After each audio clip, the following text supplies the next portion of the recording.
Hello there and welcome to another live chapter reading for Itsy Bitsy Book Bits. Today I shall be reading from Diabolical Sword, The Charm Collector, Book 1 by Melissa Erin Jackson. Chapter 1. 3 buzzes sounded from the countertop. Quick, quick, slow. I snatched up Dad's pocket mirror and expectantly flipped open the lid. It would take a couple of moments for the message to form, so I grabbed the last piece of toast off my plate, nibbling on a corner of my meagre dinner. "Come on," I muttered, my foot tapping a restless rhythm on the bottom rung of the stool I was perched on. "Give me something good." Words finally materialised on the glass like a fingertip carving letters out of steam. Warehouse District, Haskins, Code 154. I nearly choked on my toast. I unceremoniously dumped the pocket mirror onto the counter, smooth convex bottom spinning on the foam marble, and scrambled off the stool so fast it clattered to the ground. Leaving it, I bolted across my tiny apartment to my bedroom. Off went the sweatpants and on went a rumpled, possibly dirty pair of jeans.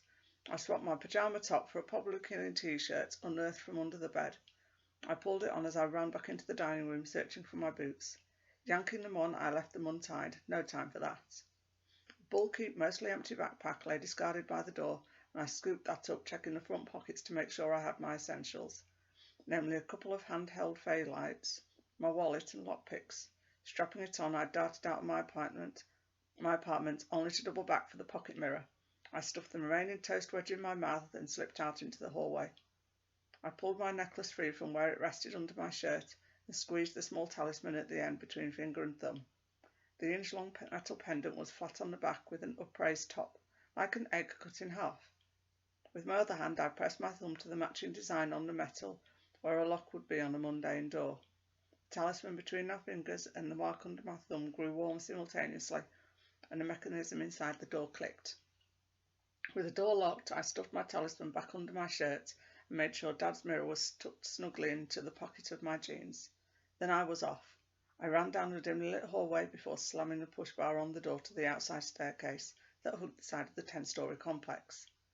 The summer air had a slight breeze to it, and the sky was dark save for the blue haze on the horizon. It was late, after 10, so the staircase was deserted, allowing me to take the steps 2 at a time and ensuring I didn't knock any unsuspecting neighbours on their asses again. Being on the 4th floor meant I didn't have that far to go. My backpack flopped around and my unbound curls whipped around my face as I went. When I reached the bottom floor, I pulled an elastic tie off my wrist and got my unruly mass of hair into a bun as I headed for the telepad station 2 blocks away. I needed my hair secured during transit. That was a lesson you only needed once. After it was out of my face and my shoes tied, I ran the rest of the way. Even though my neighbourhood of Montclair was only a few miles outside Luma proper, it was mostly dark and quiet around here at this hour. Luma proper sat at the centre of the city, made of uptown and downtown. Ringing Luma proper were 5 districts: the warehouse district to the north, the industrial district to the west, the mostly residential neighbourhoods of Ardmore and Montclair to the east, and the necropolis to the south. The 5 districts in Luma proper made up the entirety of Luma as a city, all of it hidden behind a veil. Most of the lesser fae, like goblins and fauns, as well as the large population of humans, lived in the neighbourhood districts. Downtown and uptown swarmed with witches, shifters, draken and griffles. Humans and lesser fae lived there too, but in much smaller numbers. I eyed the bluish hue that hung on the horizon again, just past the tops of the high-rise brick apartment buildings. The ever-present glow of Luma proper wasn't a welcome sight so much as a familiar one. The city that never slept, that kept its fae lights burning at all hours. The blue fae light, an even more reliable source of illumination than mundane electricity, was so bright in the heart of the city that it obscured the stars. I'd heard rumours that the mundane city of Los Angeles, about 3 hours south of Luma, glowed even brighter.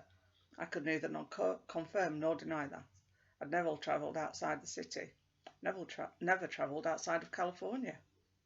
The telepad station was the next block up. The steady stream of people heading in and out was the first sign of life I'd seen since leaving my apartment. I pushed over the dingy glass doors of the station, the lobby bustling but sound subdued. Fae lights were on at all hours of the day in here, unlike in the surrounding apartments and houses, but they were weak. The entire bank of lights on the leftmost side of the room was out, and a pair of maintenance switches were working on getting them back on. The station had 3 outgoing telepads and 3 incoming. An outbound one had been on the fritz for weeks.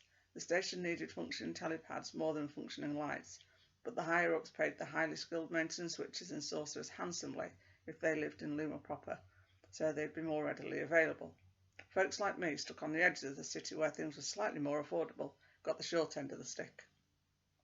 Better for the heart of Luma to look shiny and bright, even if the non-essential limbs where the blue-collar folks lived were starting to atrophy. Welcome to Luma, where the lights are always on and you're always home, I muttered to myself in a robotic tone as I got into line. On the right side of the station where I stood, a row of people waited in front of either of the two functioning telepads. A pair of young women ahead of me wore skin-tight leather skirts and high heels, so they must have been out to party tonight. Everyone else was clad in uniforms, waiting for an available pad to take them to their graveyard shifts.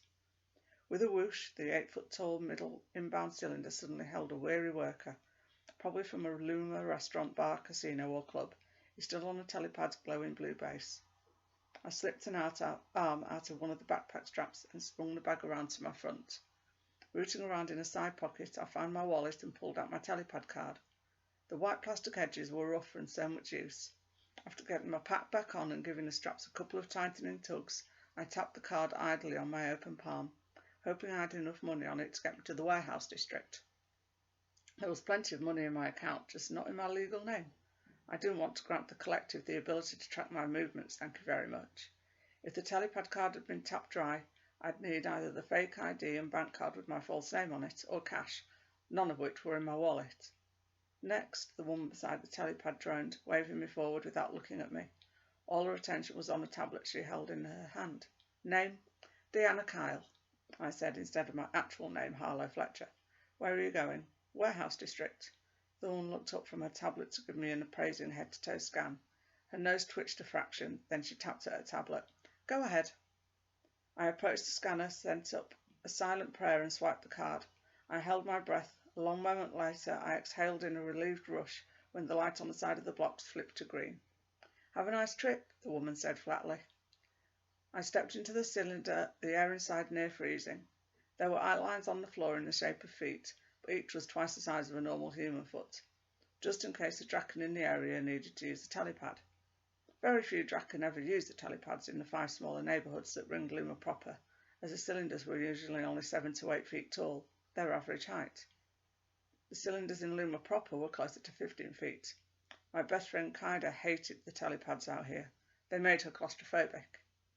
Even the smaller telepads are expensive, though, and needed constant maintenance from witches to reinforce the teleportation spells. Taking a ride in a pad anywhere was a risk, but even more so in the outer neighbourhoods. I'd heard countless horror stories of telepads running out of fey power or the teleportation spell giving out while someone was mid-port, or both, and travellers ending up at their destination missing a limb or a vital organ. I tried not to read the details on the last spell reinforcement date card posted to the inside of the cylinder. If I was going to end up splattered across the streets of Luma, I'd rather be surprised. The technician punched in the coordinates and the frigid air spun around the cylinder like a cyclone, the sound almost deafening. Just before the teleportation spell took hold, my feet felt as heavy as lead. It felt as if a giant had hold of my head, yanking it upward like I was trying to detach it from my body. For a split second my spine was pulled so taut I was sure my vertebrae had separated. Just when the urge to scream bloody murder overtook me, I was somewhere else. All pain and unpleasantness gone as if they'd never existed. I blinked wary at my new surroundings beyond the telepad station. On foot it would have taken me an hour to get from my apartment to the warehouse district. With the telepad it took seconds. Though telepad travel could be dicey, it saved so much time. All 43 magic hub cities in the United States have telepads. I couldn't imagine how long it took to get around mundane cities. The humans there didn't know what they were missing, though. Hard for them to be jealous of our lightning-fast travel when they didn't know the hubs existed. A pinch-faced man poked his head into the cylinder. Move it, lady, a Draken is coming through next. You want to be squashed or what?